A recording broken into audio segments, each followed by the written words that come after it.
Hello everyone, welcome back to my channel. Today we will be drawing the 29th day of Inktober, and that day's prompt was United, and I had the time to set up some recording with my wonky recording situation still on top of my sugar jar. So as you can see here, I am trying to draw two hands clasps. Not the easiest thing for me to draw, but I was excited to try it, and it was fun to do. Yeah. I can see here in the video that I was drawing very dark with my pencil, which I probably shouldn't have, but I tend to be very heavy-handed with my pens and my inks, which is bad. And right here, as you notice, this poor hand has looks like 6 fingers. Yes, it is fantastic. Don't steal my 6-fingered art. Yes, love it. Had to erase it right there. Oh geez, I forgot that the thumb existed for a little bit. Yep. So I'm very much excited for Halloween, which is about to come up in about 2 days. I'm very excited. I love Halloween, and this will be my first Halloween at college, so it'll be very exciting to see what happens around the university. There's already been a lot of parties going on, and I recently went to a haunted house with a few of my friends, and it was very exciting. I think I'm going to let some music play for now, and I'll catch back up to you once I reach the inking process.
Actually, one of the main reasons why I started doing Inktober was mainly because of other YouTubers on here, on YouTube. Yes, obviously here is YouTube, but specifically Casey Golden. I was very inspired by her series and her support on Discord to actually do Inktober this year and actually try and start improving my art skills.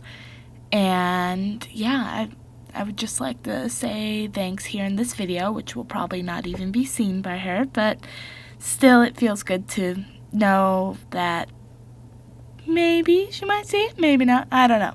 Probably not, more likely not. My videos usually get like 6 views, but that's still very good. I like that. Thank you for the 6 people who watch my videos. Yeah. This is probably my favorite part of the videos, just the speeded up inking with the watery inks. I just love watching that. Some of my favorite parts of it.